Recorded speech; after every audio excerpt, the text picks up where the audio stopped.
tahiyatul jannah rahmatan mubarak fi. Assalamualaikum warahmatullahi wabarakatuh. Waalaikumsalam warahmatullahi wabarakatuh. Nah, itu bacanya. Cara jawab salam bukan waalaikumsalam, waalaikumsalam. Karena masih salamnya pakai isim ma'rifah, assalamu. Maka jawabnya juga harus pakai isim ma'rifah, waalaikumsalam, atau disambung waalaikumsalam. Paham? Kita ulang sekali lagi. Assalamualaikum warahmatullahi wabarakatuh. Waalaikumsalam warahmatullahi wabarakatuh. Baru salam aja udah dapat ilmu. Alhamdulillah rabbil alamin. Yang kita muliakan, kita hormati Ketua Komite SMAN 14 Bapak Kiai Haji Hafizuddin. Belum hadir. Yang kita muliakan dan kita hormati Bapak Kepala SMAN 14 Depok, Bapak Dadi SPD. Betul juga. Yang saya hormati dan saya muliakan Wakil Mahasiswa SMAN 14 Depok, Ibu Gunaya SPD. Semoga Allah panjangkan umur beliau dan bisa mendidik kita semuanya. Dan yang kita lupa kita hormati dan kita sayangi yaitu Ketua Pelaksana apa nih? Peringatan Tahun Baru Islam Muhammad Dafa Putra.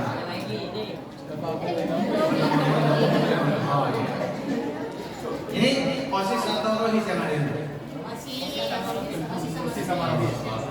Baik, yang tak lupa kita muliakan, kita hormati, kita cintai bersama Ketua OSIS yang mana, mohon maaf?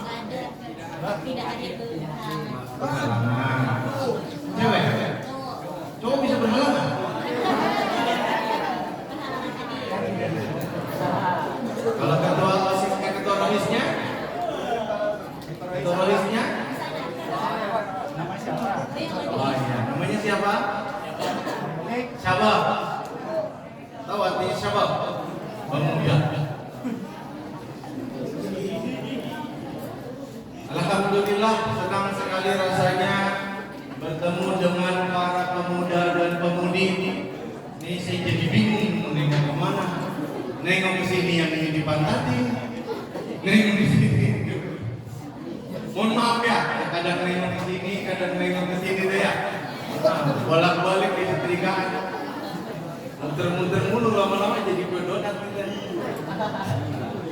Alhamdulillah, wassalatu wassalamu ala rasulillah wa ala alihi sahbihi wa mawala wa la hawla wa la quwwata illa billah. Ngomong-ngomong masih ada pakai seragam SMP. Oh, PNS masih ya? Hari ke terakhir.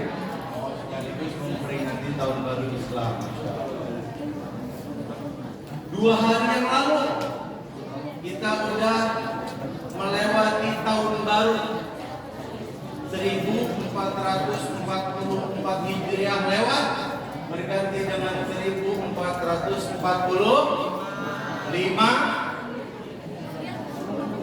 Hijriah. Depan Masehi. Ya, tahu. Yang main game simpen dulu HP-nya ya. Pusing. Ya. Main game kapan aja bisa. Ya. Pulangnya ke rumah, istirahat main game. Bisa. Ya, sambil nunggu mobil, naik angkot bisa. Jadi jangan semua waktu dipakai buat main game ya. Pertanyaan pertama. Kita mulai dari pertanyaan pertama. Kenapa Tahun Baru Islam itu yang dijadikan patokan adalah hijrahnya Nabi? Kenapa yang dijadikan patokan bukannya hari lahir Nabi atau hari wafatnya Nabi? Ada yang punya pendapat? Kenapa bukan hari lahir Nabi aja jadi patokan Tahun Baru Islam? Pertama kali Nabi lahir jadi Tahun Baru Islam. Kenapa? Ada yang punya pendapat? Nabi Nabi lahir tahun apa? Kalau kita nanya, lu lahir tahun apa? Tahun berapa? 1900 berapa gitu? Tahun 2000-an. Nah, kalau Nabi nanyanya bukan tahun berapa, tahun apa? Karena zaman dulu tahun itu kagak pakai hitung. Peristiwa yang terjadi pada tahun itu, itulah nama tahun. Seandainya tahun baru Islam itu dijadikan patokan adalah hari lahirnya Nabi, niscaya kita akan kesulitan untuk meneladani Nabi Muhammad. Kenapa? Nabi Muhammad emang manusia, tapi nggak kayak manusia pada umumnya. Waktu Nabi Muhammad lahir, keluar cahaya tembus sampai ke langit. Ya, keluar cahaya bersama dengan lahirnya Rasulullah, dan cahaya itu tembus sampai ke langit. Ada di antara kita yang lahir cahaya, keluar cahaya. Ya, yang ada kita nangis, orang tua kita nangis, orang tua kita senyum. Wah, sedih. Makanya lahir orang tua kalian sedih. Ya, dia lahir gitu ya. Benar. Kita lahir orang tua kita senyum, padahal kitanya nangis. Maka nasihat para ulama diantaranya adalah, ketika kalian lahir dalam keadaan menangis dan orang sekeliling kalian tersenyum, maka berbuat baiklah sampai ketika kalian mati dalam keadaan tersenyum dan semua orang di sekeliling kalian dalam keadaan tersenyum. Ya, kalau kita mati dalam keadaan senyum, berarti kita matinya ridho apa enggak? Ridho. Radiyatan mardiyah, mudah-mudahan masuk surga begitu. Tapi kalau orang mati dalam keadaan kagak ridho, dianya sedih, sekelilingnya senyum, alhamdulillah. Ngapa nggak dari dulu matinya ya? Ya, ngapa nggak dari dulu mati? Kata para ulama, berbuat baiklah sampai kita mati nanti dalam keadaan tersenyum dan orang sekeliling kita dalam keadaan bersedih. Ya ampun, cepat banget meninggalnya, baru 70 tahun. Maksudnya kita berharap orang itu panjang umur. Jadi kalau Hijriah diperingati saat Nabi Muhammad lahir, nggak ada yang bisa kita ambil pelajaran dari situ. Kenapa? Karena kelahiran Rasulullah Muhammad SAW adalah sebuah dibilang mukjizat dari jadi Nabi, keajaiban lah boleh dibilang. Ya, bahkan orang-orang Yahudi dan orang-orang Kristen, ahli kitab saat itu udah tahu tentang kelahiran Nabi Muhammad. Tahu dari mana mereka? Dari kitab suci yang Allah turunkan kepada mereka. Bahkan dalam Al-Quran Allah tegaskan, ya'rifunahu kama ya'rifuna abna'ahum. Mereka mengenal Rasulullah Muhammad SAW sebagaimana mereka mengenal anak mereka sendiri. Saya mau tanya, di sini ada yang kembar kan? Ada di sini yang kembar? Kembar. Mungkin yang satunya di kelas mana, satunya di kelas mana? Ada? Nggak ada. Tapi pasti kalian pernah lihat orang kembar kan? Saya mau tanya nih, kalau orang kembar dilihat sama orang yang baru pertama kali ngeliat, kembarnya identik ya, bukan kembar yang lain. Itu orang yang pertama kali ngeliat langsung bisa bedain apa enggak? Umumnya nggak bisa. Tapi kalau orang tua kandungnya, baik ibunya ataupun bapaknya yang tiap hari ngeliat tuh anak, dari jauh aja kelihatan nggak bedanya? Kelihatan. Itulah perumpamaan Allah tentang orang Yahudi dan Nasrani terkait pengetahuan mereka tentang Nabi Muhammad. Jadi benar apa yang diputuskan oleh para sahabat dalam bimbingan Allah Subhanahu wa Ta'ala.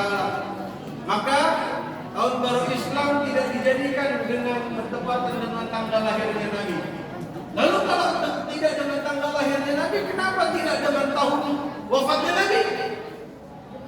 Kalau tahun baru Islam ditetapkan pertama kali pada saat Nabi Muhammad meninggal, yang terjadi bukan semangat, yang terjadi sedih. Kapan kita tahun baru Islam? Waktu Nabi meninggal. Sedih, buru-buru semangat. Saya mau tanya. Misalnya, na'udzubillah min dzalik, jangan sampai kejadian. Misalnya, sekolah ini rencananya pindah ke bangunan itu tahun berapa ya?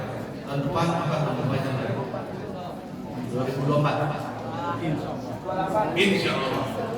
Insya Allah doain mudah-mudahan lancar. Misalnya, katakan misalnya, maqadarullah, semoga Allah tidak takdirkan.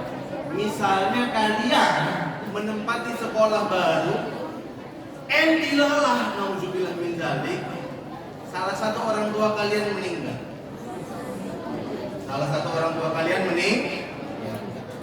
Maka saya pastikan siapapun yang bicara tentang kapan proses pindahnya kalian ke bangunan yang baru akan membuat kalian sedih. Datang tamu dari luar, ngobrol sama Bu Bunaya. Bu, kapan ini? Oh, udah bagus aja sekolahnya. Kapan pindahnya? Oh iya, tanggal sekian. Tak. Tiba-tiba lihat itu kan bapak gua baru meninggal. Ya, kalau tahun baru Islam ditaruh saat wafatnya Nabi, yang terjadi bukan bahagia, bukan semangat, tapi yang terjadi adalah benarlah keputusan para sahabat Nabi memutuskan bahwa tahun baru Hijriah ditetapkan saat hijrahnya Rasulullah Muhammad sallallahu alaihi wasallam. Kalau disebut nama Nabi sholawat. Kalau disebut nama Nabi sholat. Orang yang paling pelit bin medit bin koret bin apalagi bakhil. Kalau kata orang barat, orang Arab, bakhil. Orang yang paling bakhil itu adalah orang yang disebut namaku kata Rasul, lalu dia tidak mau menggerakkan bibirnya untuk bersolawat atas. Ya, kita ulangi ya. Alhamdulillah, tahun baru Islam diperingati saat Rasulullah hijrah. Allahumma sholli ala sayyidina. Kenapa? Kita bandingin dikit. Tahu Isra Mi'raj? Apa itu Isra Mi'raj? Perjalanan Nabi di malam hari dari Mekah Al-Mukarramah ke Masjidil Aqsa, lalu lanjut ke Sidratul Muntaha, lalu kembali lagi ke rumah beliau. Hanya dalam waktu sebagian Saya mau tanya, saat Isra Mi'raj Nabi Muhammad dikejar-kejar orang enggak? Ini hanya ini hadiahnya mobil. Ini nggak percaya, berupa brosur. Minta saya bertanya, waktu Isra Mi'raj Nabi Muhammad dikejar-kejar orang enggak? Enggak, siapa yang ngejar? Nabi Muhammad sendirian Isra Mi'raj, ditemenin cuma sama malaikat. Malaikat Jibril di kanan, Mikail di kiri, Buraq dijadiin tunggangan. Manusia enggak ada. Jadi kalau dibilang dikejar-kejar, enggak. Tapi pertanyaannya, kenapa saat Isra Mi'raj Nabi Muhammad enggak dikejar-kejar, justru dikasih buruk sama Allah? Kenapa? Enggak dikejar, dikasih buruk yang larinya secepat kilat. Kenapa? Karena Isra Mi'raj adalah perjalanan mukjizat. Jelaskan dalam surah Al-Isra ayat pertama, Subhanallazi asra bi 'abdihi lailan minal masjidil haram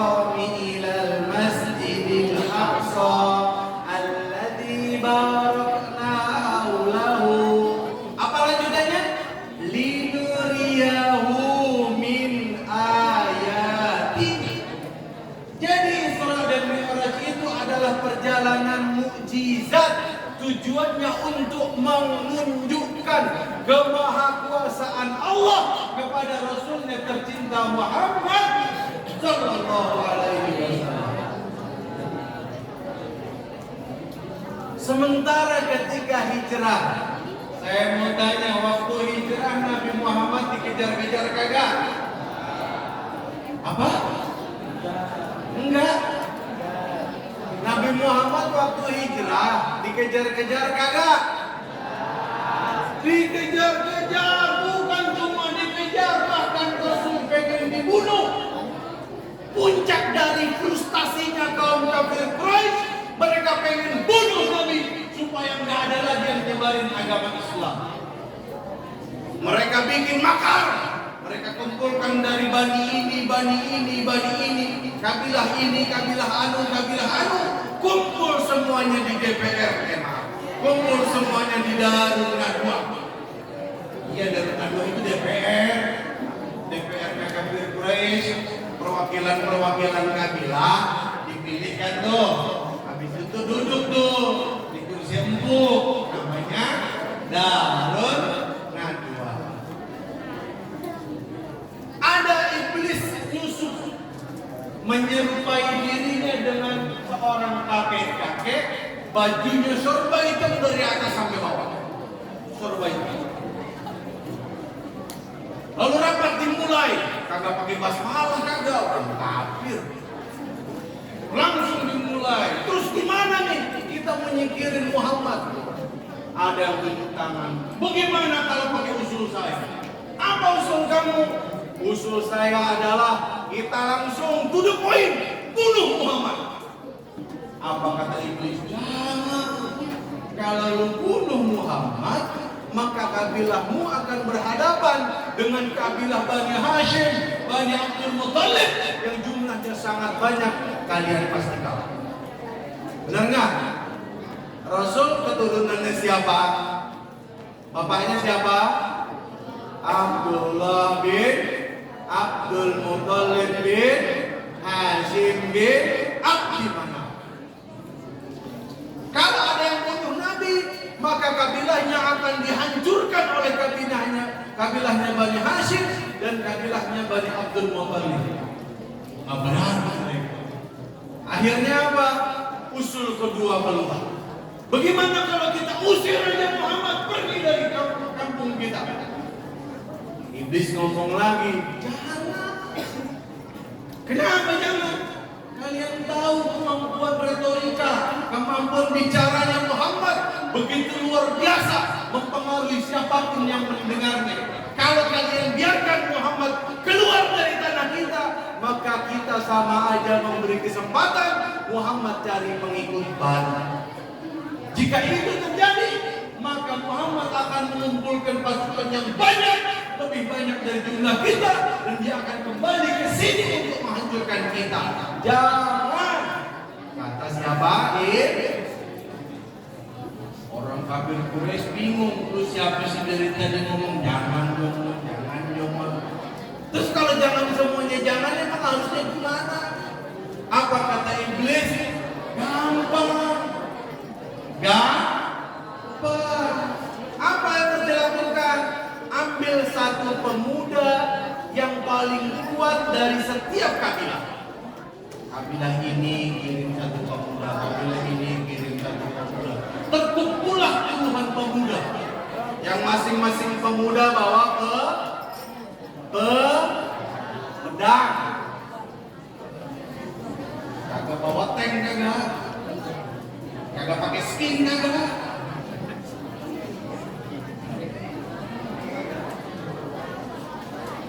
Lalu mereka ngepung rumah Nabi Muhammad, pagar gede, jangankan manusia, tikus kagak lewat. Akhirnya apa?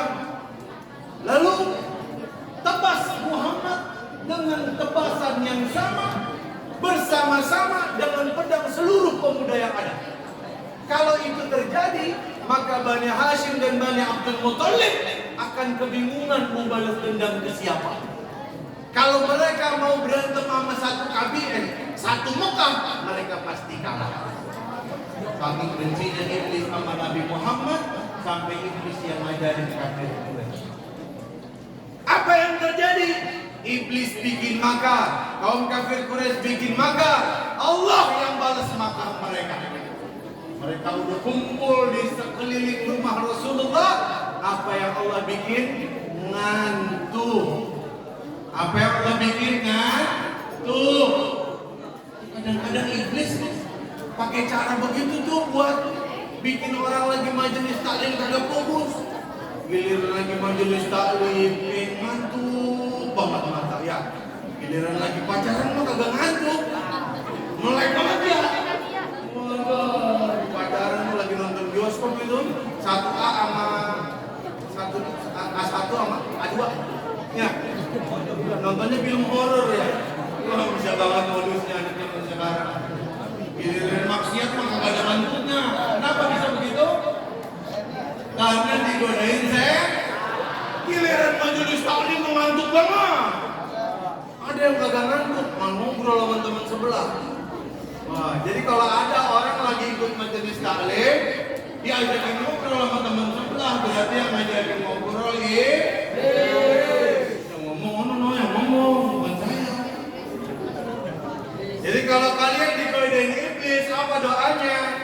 A'udzubillahi minasy syaitonir rajim. Coba baca. A'udzubillahi. Coba ada yang ngajak ngobrol lagi, baca doa itu. Pasti langsung diam. Berasa. Oh iya, buat tanya. Sampai mana ini? Sampai mana? Saya orangnya gampang ke distract, saya jangan ngobrol. Sampai mana ini? Iblis bikin makar, Allah balas makar. Ayat sampai sini. Dibikin ngantuk itu semua perwakilan kaum kafir Quraisy. Mereka udah pasang pagar betis, begini, ngantuk, jatuh juga doyok. Jatuh mereka tidur ngantuk, lalu akhirnya Rasul digantikan oleh Ali bin Abi Thalib tidur di kasur beliau. Supaya apa? Supaya kafir Quraisy nyangka Nabi masih tidur. Keluarlah Rasulullah dan Abu Bakar As-Siddiq, sahabat kesayangan beliau. Ya, jangankan guru, Rasul juga punya sahabat kesayangan. Makanya kalau kalian punya wali kelas, sayang sama salah satu murid di kelas itu biasanya yang paling pinter, jangan iri, wajar. Nah, Nabi Muhammad juga punya murid kesayangan, namanya siapa? Abu Bakar As-Siddiq. Itu sebabnya Abu Bakar gantiin Rasul saat Rasul meninggal. Lalu akhirnya Rasul keluar dari rumahnya, diambil pasir, ditaruh di kepala kaum kafir Quraisy yang membunuh Nabi. Ini taruh di kepala. Atau ini yang membunuh saya, kamu. Ketika Rasul sudah pergi, mereka bangun, lalu mereka kena pasir yang ditaruh oleh Rasul sebagai penghinaan, karena mereka mau membunuh utusan Allah. Singkat cerita, Rasul pergi. Saya mau tanya, hijrah itu kemana? Hijrah itu kemana? Madinah. Tapi waktu dari Mekah Rasul perginya kemana? Hah? Gua apa? Gua Hiro. Gua apa? Gua Hiro. Gua Hiro menerima wahyu pertama. Gua apa? Gua Tur. Gua apa? Gua Tur. Kalau gua Hiro, gua tempat Nabi nerima wahyu pertama. Iqra bismi rabbikal ladzi khalaqal insana. Iqra wa rabbukal alladzi 'allamal insana 'allamal insana ma lam. Itu di gua Hiro. Tapi kalau Rasul hijrah di gua Tur, sayang kagak ada papan tulis nih. Saya pengen nulis sebenarnya. Gambarin aja ya, gambarin. Ini Mekah. Ya, perhatikan. Ini Mekah. Ini Madinah. Mekah, Madinah. Gua Sur di mana? Di sini. Nah, ini Mekah. Ini Madinah. Gua Sur di mana? Di sini. Ayo. Kenapa Nabi Muhammad ke Gua Sur dulu? Coba jawab. Padahal kan bisa langsung ke Madinah. Kenapa harus mundur dulu ke Gua Sur?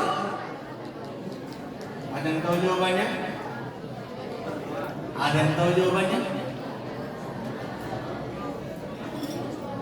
Apa? Ada yang tahu jawabannya? Karena kalau Rasul langsung ke Madinah, lalu Al-Gojo kafir Quraisy itu bangun dari tidurnya, mereka langsung ngejarnya pasti ke Madinah, dan kalau dikejar pasti ketangkep.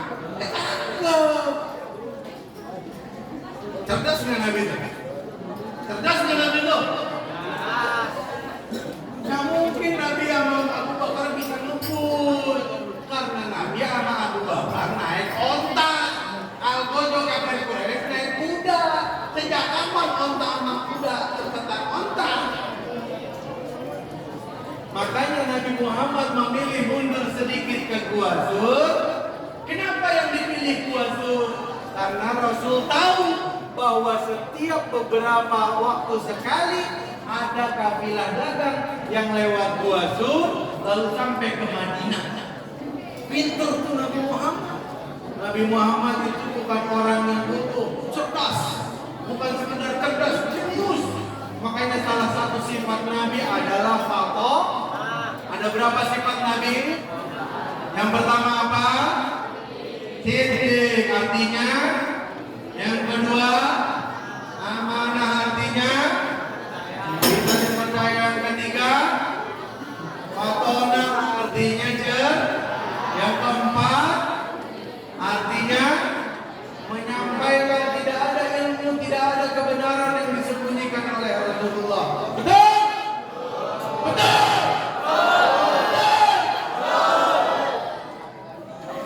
Saya samperin ke belakang, saya ambil HP.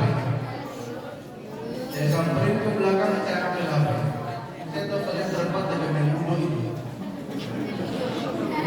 Ya ngaku aja. Posisi udah berempat main ludo, kalau berdua main catur. Kalau sendiri main ML, lepas itu. Nah, itu kartu kuning kedua. Kalau ketiga ada yang begitu, saya nggak pakai peringatan, saya langsung lari ke sana, saya ambil HP itu nggak saya balik. Biarin, amplopnya HP aja. Iya, gope lumayan tuh juga. Kata Redmi juga ya. Redmi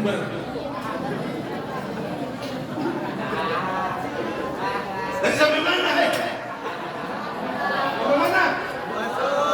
Alah, kok Gua Sur? Udah lewat. Sampai mana? Oh, kafilah dagang. Jadi tujuan Nabi ke Gua Sur itu supaya barengan sama kafilah dagang yang akan beberapa hari lagi lewat. Pertanyaannya, kalau kata Tukun, pertinggi ini, pertanyaannya adalah, mungkin nggak manusia hidup nggak pakai makan beberapa hari? Nggak bisa, mati. Makanya Nabi dan Abu Bakar butuh makan. Siapa yang menyediakan makan? Ada yang tahu? Siapa yang nganterin makanan buat Rasul dan Abu Bakar di Gua Sur? Tahu untuk tangan? Panitia ada doorpress nggak panitia? Berapa? 3. Saya kasih satu ya pertanyaannya. Siapa yang tahu siapa yang ngasih Rasul dan Abu Bakar makan di Gua Sur selama perjalanan hijrah? Tunjuk tangan. Langsung dapat doorpress itu. Ayo. Ayo ke sini.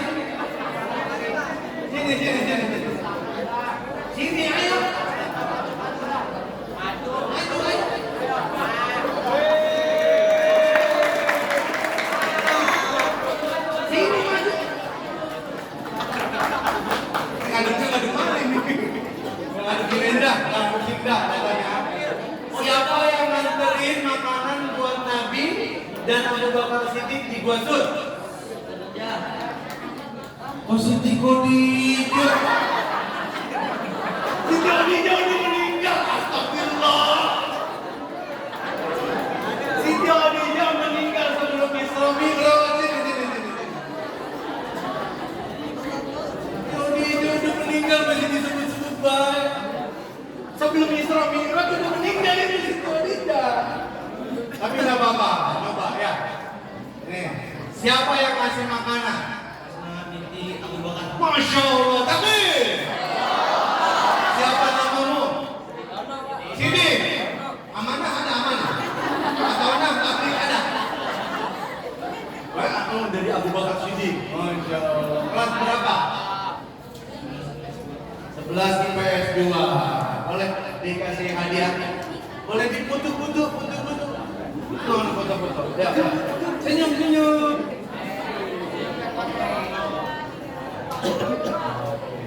Sukses selalu.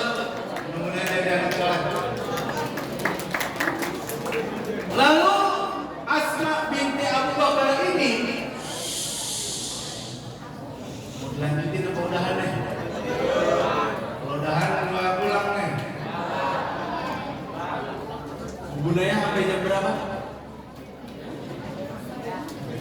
Oh, bukan sampai maghrib kita. Oh, Mak, buat nggak sampai maghrib? Enggak. Asma binti Abu Bakar ini mengantarkan makanan dalam kondisi hamil tua. Pertama, bayangin. Perempuan hamil tua nganterin makanan dari Mekah ke Gua Sur. Yang ketiga, saya mau tanya Bapak Ibu guru nih, ada yang udah pernah umroh atau pergi haji? Ibu Naya udah pernah? Pasti pernah ke Gua Sur. Kondisi Gua Sur bagaimana? Rata, apa naik, apa bagaimana? Oh, dibilang gua, tapi kayak bukit. Tanah apa batu? Batunya batu tajam pula. Bayangin, perempuan hamil tua bawa makanan berkali-kali buat Rasul dan Abu Bakar. Medan yang ditempuh kayak macam-macam, nggak main-main nih. Kayak bukit, batu tajam. Jatuh sedikit bisa keguguran, bahkan bisa mati. Lihat, betapa luar biasanya pengorbanan Nabi, tapi nggak kalah hebatnya pengorbanan sahabat Nabi yang perempuan. Di antaranya adalah Asma binti Abu Bakar. Lalu sampailah kafilah dagang itu kepada Rasulullah. Lalu Rasul berada di tengah-tengah kafilah dagang itu sampai ke Madinah. Alhamdulillah. Sekarang terakhir. Tadi kan materi pertama, kenapa hijrah pakai hijrahnya Nabi. Yang kedua, proses hijrahnya Nabi. Yang ketiga, ada satu lagi nih yang kedua. Masih yang kedua nih,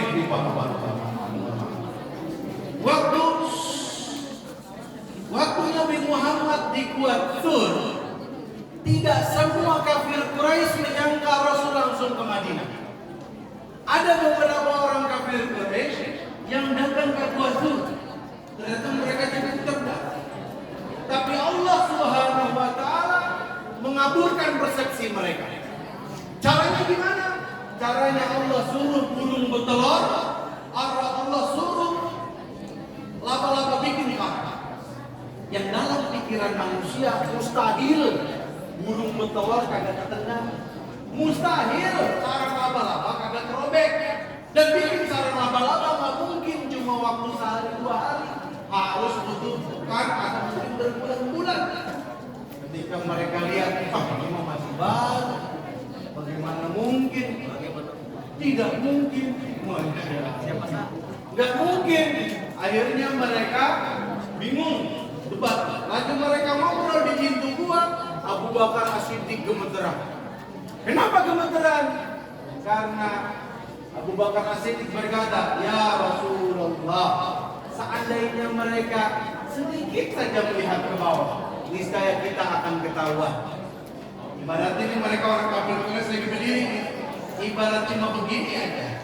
Tuh, ketahuan. Tapi alhamdulillah nggak ketahuan. Kenapa? Karena Allah yang jaga. Apa kata Rasulullah? Ya Abu Bakar, wahai Abu Bakar, mazam lupa. Apa yang kamu pikirkan? Idza ini jika ada dua orang, Allahu salisu, dan Allah yang ketiganya. Saya tinggal di Bekasi. Katanya banyak begal. Kalau di Depok banyak begal. Suka banyak berita. Woi, orang. Kalau Depok sering ada berita begal-begal gitu kan? Hah? Banyak. Sama Bapak situ lagi. Hati-hati. Yang suka keluar malam apalagi perempuan. Ya. Saya mau kasih analogi perumpamaan. Misalnya kalian lagi jalan. Ternyata tengah malam belum sampai rumah, baru sampai Depok. Kalau kalian sendirian, berani apa takut? Naluri pasti takut. Bukan masalah setan, takut dibegal.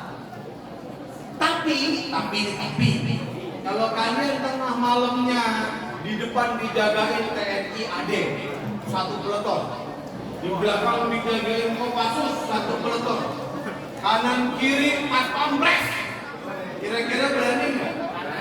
Kenapa berani? Karena dijagain, padahal yang jaga manusia, ini yang jaga Allah. Makanya dalam surah At-Taubah surah ke-9 ayat ke-40. Ayo yang punya HP, gunakan HP-nya buat baca Quran, keluarin HP-nya. Buka surah At-Taubah ayat ke-40. Enggak boleh buat main game. Buat baca Quran boleh. Sama kayak mulut kamu. Enggak boleh buat ngatain orang, buat baca Quran boleh. Udah ketemu? Kalau ketemu kita baca bareng-bareng.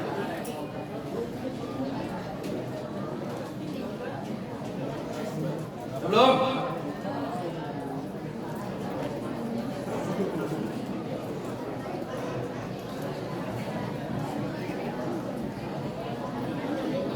At-Taubah surah ke-9 ayat 40. Ya, cari. Saya belum ketemu nih. Yo, kita baca bareng-bareng ya. A'udzu billahi minasyaitonir rajim. Sejak kapan At-Taubah pakai basmalah? Guru ngaji lu siapa toh?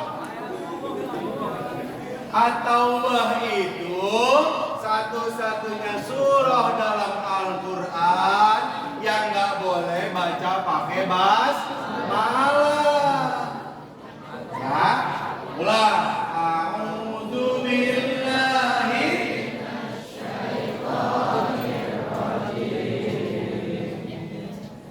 masih bismillah baik.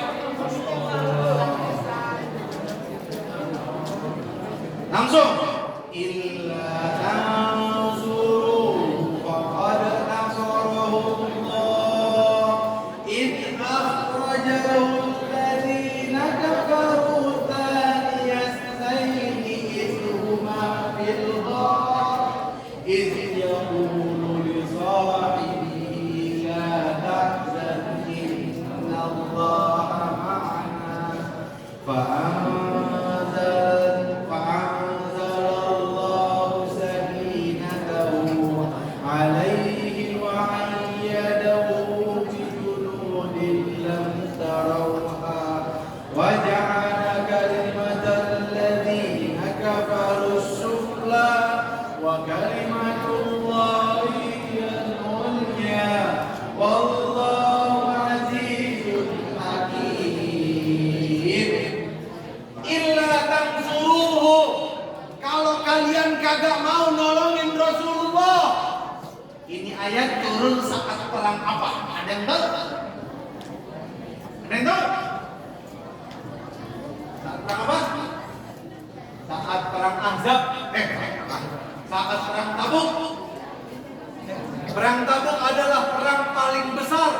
yang dipimpin oleh Rasulullah membawa pasukan 30.000 dengan perjalanan sangat panjang, dengan kondisi yang sangat sulit.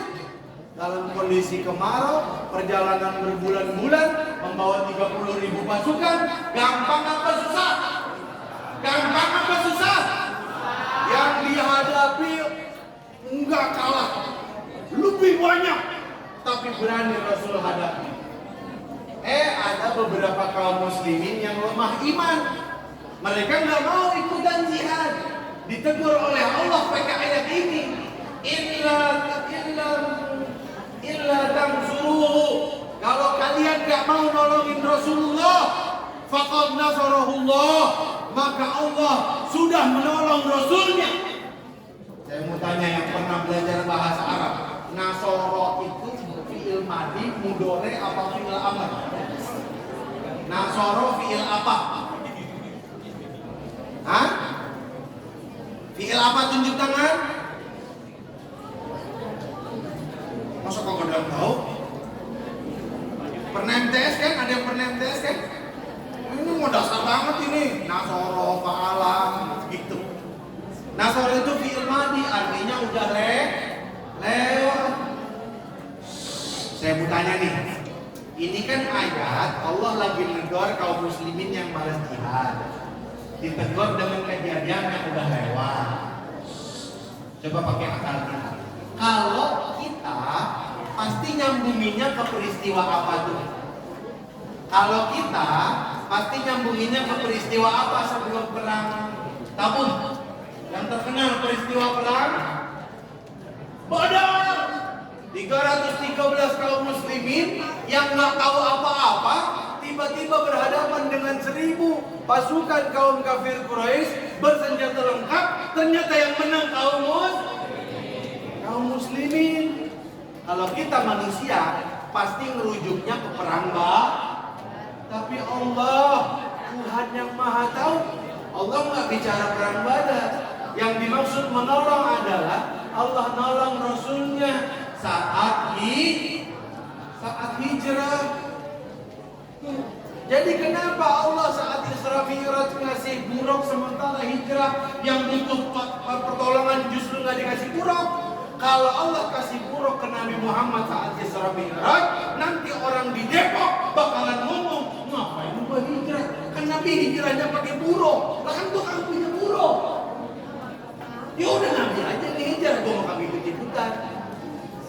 Tapi karena Rasulullah berhijrah tanpa buruk, menggunakan alas kaki kendaraan seadanya, maka kita bisa meneladani Rasulullah untuk berhijrah sesuai dengan kemampuan kita. Ngomong asal jam berapa ya? Hah? Besok kita sepakat takutnya kelebihan. Hah? Berarti 10 menit lagi. Oke. Sebagai penutup, nah ini justru permatanya nih. Kalau kita nyelem nyari apa namanya tuh yang bukan mutiara, nah, itu adanya di susah itu. Ini permatanya. Perhatikan baik-baik. Siapa yang tahu? Satu lagi ya. Satu lagi ini penting nih. Satu pertanyaan. Siapa yang tahu apa artinya hijrah secara istilah?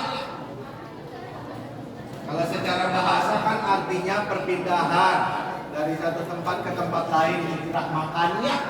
Nah, yang saya mau tanya hijrah secara istilah itu apa? Siapa yang tahu? Apa yang kamu tahu tentang hijrah? Tadi laki-laki, saya minta perempuan. Sini. Gantian. Laki-laki perempuan. Ntar terakhir berebutan. Kasih lewat. Ini pasti bukan kelas 10 karena nggak pakai baju SMP. Kelas 11 ya. Ini kelas berapa aja ibu? Oh 12 ada. Kemungkinan kalau kelas 11 12. Sini biar masuk rekaman ini. Ntar ditonton jangan lupa di TV One ya. Tonton aja kalau nggak ketemu mohon maaf.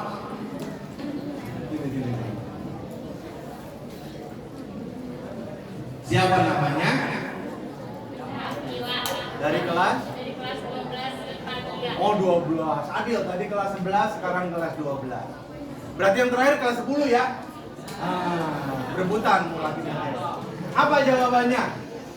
3 itu menurut saya lebih berubah menjadi lebih baik daripada sebelumnya. Takbir! Foto dulu. Lihat foto.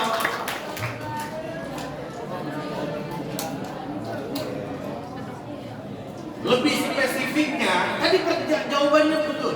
Tapi lebih spesifiknya, Nabi Muhammad sudah jawab. Apa kata Nabi-nya, hadisnya agak panjang. Perhatikan. Pertama Nabi ngejelasin orang Islam, kedua orang beriman, ketiga orang Islam. Bisa fokus, nggak nyampe 10 menit lagi. Nggak nyampe 10 menit lagi. Bisa ya? Terakhir. Al-muslimu man salima al-muslimuna minal lisani wa yadihi. Pertama, orang Islam itu adalah orang yang bisa menyelamatkan muslim yang lainnya dari kejahatan lisan dan kejahatan tangannya. Jadi kalau ada orang suka ngata-ngatain temennya, suka meledekin, suka membuli, suka apa lagi? Nyindir dan seterusnya, berarti dia bukan muslim yang baik. Apalagi suka mukulin temennya, suka malak, bukan muslim yang baik. Wal mu'minu, dan orang beriman itu kata Nabi, man amana nasu damuhu wa malu. Orang yang bisa mengamankan manusia, harta mereka dan darah mereka. Gak boleh kita ngambil harta orang sembarangan. Kalau yang mau boleh ngambil harta orang sembarangan berarti anak buahnya Panji Gumilang itu.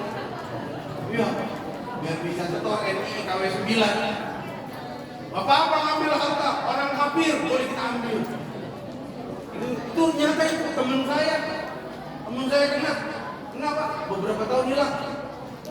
Ini KW 9. Pas pulang, saya lihat mukanya udah beda. Kasihan. Ya, nyembuhinya susah. Masalahnya otaknya udah berdoktrin. Makanya kalau kalian ada masjid, ada majelis taklim, jalan.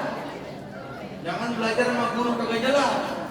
Ada majelis taklim di dekat rumah kita, ada masjid, ikut belajar. Supaya kita punya bekal yang benar, kagak gampang disesatin orang. Yang ketiga, wal muhajirun. Nah ini nih. Orang yang berhijrah itu man hajara ma nahallahu anhu. Orang yang meninggalkan apapun yang dilarang oleh Allah. Saya mau tanya, kita perlu jadi orang yang hijrah enggak? Perlu. Caranya gimana? Tinggalin semua yang dilarang Allah. Allah larang kita judi, jangan judi. Ini yang biasanya main judi. Main futsal. Kalau bayar lapangan, kalau bayar lapangan, judi. Ya, kalau mau PT bayar lapangan. Itu. Suka, nah kalau perempuan biasanya judinya begini. Nah, masukin koin. Ya nggak dapat. Judi. Kita mempertaruhkan sesuatu, berharap dapat sesuatu, dan sesuatu yang kita dapat belum pasti, itu judi. Kalau kita mempertaruhkan sesuatu, sesuatunya udah pasti, itu bukan judi, namanya jualan. Beli barang itu namanya. Nah kalau sesuatunya belum tentu, itu namanya judi. Ya. Allah larang kita apa? Minum khamar, jangan kerjain minum khamar. Ya.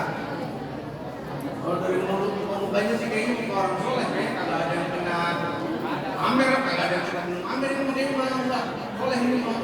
Ya, di tongkrongan biasanya minumnya air zam-zam ya.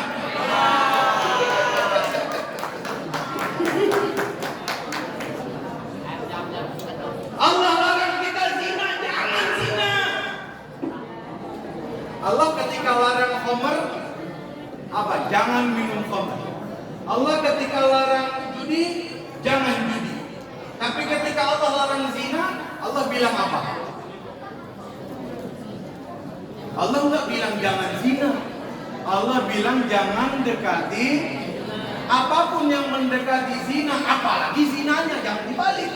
Kan yang dilarang mendekatinya, berarti zinanya boleh, parah hukumnya. Urusan al-zaitun kali itu orang. Deketinnya aja nggak boleh, apalagi itu dalam fikih namanya kias aula. Kias apalagi ngebentak orang tua aja kagak boleh, apalagi mukul. Itu namanya kias aula. Apa? Saya mau tanya, siapa yang bisa nyebutin? Rebutan. Anak kelas 10, laki cewek, maju duluan. Siapa yang bisa nyebutin apa aja perbuatan mendekati zina? 3 aja, 3. Mau sepanjang-panjang, 3. Yang megang duluan, 1. Yang megang duluan, mau laki atau perempuan bebas. Yang megang duluan. Mau langsung, gak usah pakai tunjuk tangan, langsung. 1, 2.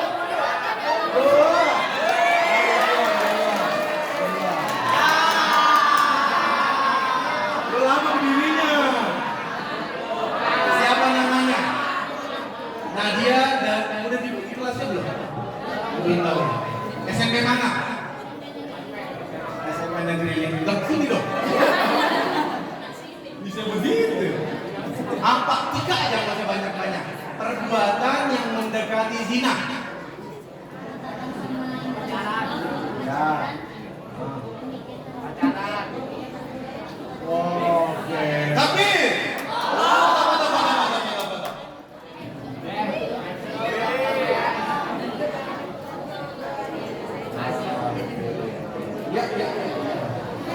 saya menjelaskan lengkap. Pertama, yang mendekati zina itu adalah kholwat. Apa itu? Kholwat. Apa artinya? Berduaan dengan mahram. Yang bukan mahram. Berarti gak makhluk. Berduaan dengan yang bukan mahram. Itu sebabnya pacaran haram. Karena gak mungkin orang bisa pacaran kalau gak berduaan. Mana ada orang pacaran satu kelas? Gak ada. Nah, satu kelas bukan pacaran.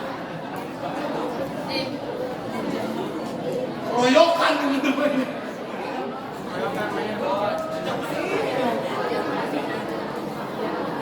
Yang kedua, tadi kholwat berduaan. Yang kedua namanya ikhtilat. Apa itu ikhtilat? Campur baur laki perempuan. Kalau begini kan cakep, lakinya di sini, ceweknya di sono. Kalau laki di sini, tiba-tiba ada yang nyenggol, gambar apaan sih lu nyenggol gua gitu. Tapi kalau laki di sini, cewek di sini, disenggol. Gimana? Senggol lagi.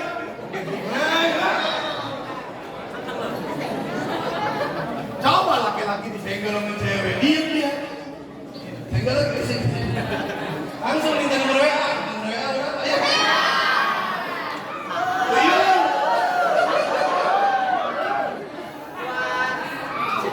Cakep nih. Gak ada istilah laki di sini, cewek di sini. Nah di kelas juga bagus kita terapin. Laki di sebelah kanan, cewek sebelah kiri, atau sebaliknya cewek di kiri, laki di belakang. Jangan satu laki, satu cewek. Bahaya. Yang ketiga, apa yang ketiga yang mendekati zina? Adalah memikirkan yang tidak halal. Kalau kata Ustaz Jepri Al-Bukhari, ngelonjor, ngelamun jorok.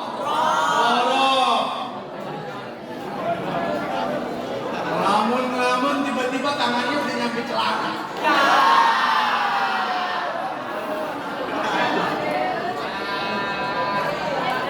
Ngelamun tiba-tiba ke WC.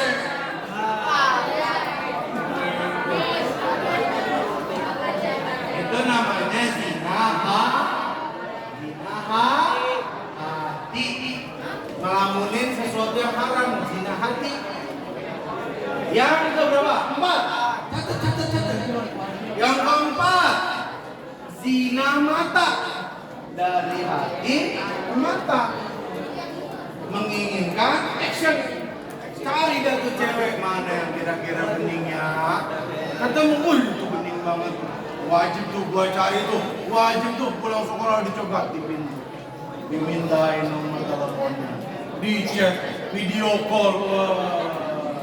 Hati-hati. Saya mau kasih tahu, ini semua laki-laki di sini buaya. Kalau ada laki-laki di sini berani ngerayu kalian, pasti buaya. Iya.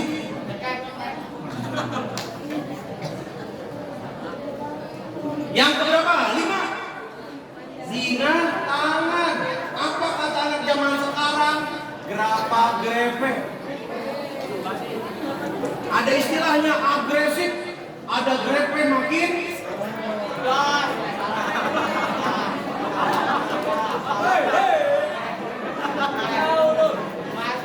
Zina 4, zina yang kelima, zina tangan.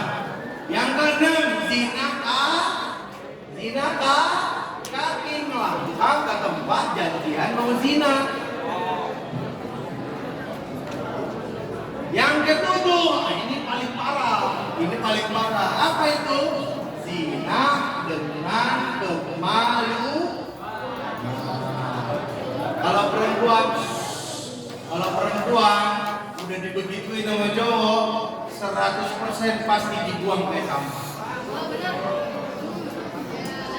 Jangan kalian bilang, Ustaz, pacar saya mah soleh. Saya mah pacarannya Islami. Bagaimana cara pacaran Islami? Kasih tahu gua, gimana caranya tolong? Kagak ngerti caranya. Pacaran Islami itu gimana? Dimulai dengan basmalah. Ayah sayang kita pacaran agar kita dapat keberkahan dari Allah. Kita mulai pacaran kita dengan basmalah. Bismillahirrahmanirrahim. Kita lanjutkan pacaran kita dengan saling memandang. Tapi karena kita takut dosa, kita istighfar ya. Astagfirullahaladzim. Astagfirullah begitu. Lalu dilanjutkan ayah sayang kita genggaman tangan. Genggamlah tangan. Gitu. Gak tahu sih lagunya. Dibolak-balik kita. Jangan lupa istighfar ya sayang. Astagfirullah. Kita lanjutkan dengan cipika-cipiki. Cipika-cipiki. Akhirnya cipokan. Akhirnya beneran. Ujung-ujungnya ke Hotel Oyo.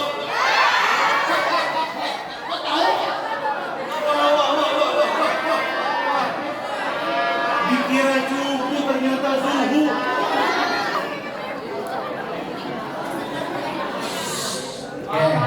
Saya mau tutup pakai satu cerita. Kan tadi saya bilang, ada yang bilang pacar saya mah soleh, gak bakalan zina.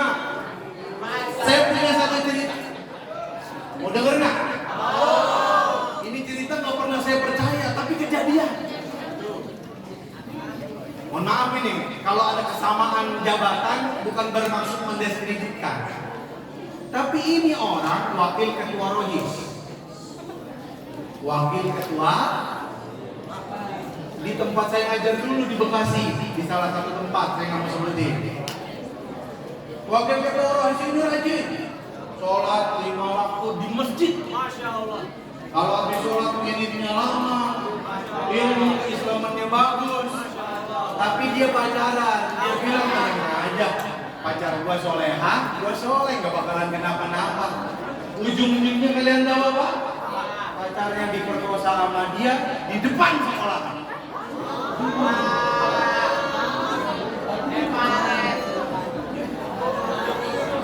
Di depan sekolahan ada rumah. Di depan sekolahan ada rumah yang nyambung sama warung. Dia perkosa satu perempuan di kamar yang ada di warung itu. Ya, siapa yang masih berani ngomong pacar saya mah soleh? Solehan mana sama tuh wakil ketua Rohis? Hafalan Quran berdus-dus ya. Ya, jadi jangan pernah main-main sama yang namanya bisikan Pokoknya kalau ada laki-laki bilang aku mencintaimu karena Allah, ngomong kosong, najis pukul aja. Gituin. Jangan, cuma kadang-kadang cewek pakai perasaan. Laki-laki pakai otak. Makanya banyak laki-laki pakai otak tapi kagak punya hati. Laki-laki kayak pisang, punya jantung nggak punya hati. Tapi perempuan pakai hati kagak punya otak. Makanya gampang dibohongin. Udah disakitin berkali-kali. Aku ingin memohon ampun darimu. Aku tidak bisa mencintai selain dirimu. Ibu, mau aja dibohongin sama buaya darat. Ya, ya, udah itu aja hijrahnya, mudah-mudahan kita semua bisa meninggalkan semua yang dilarang oleh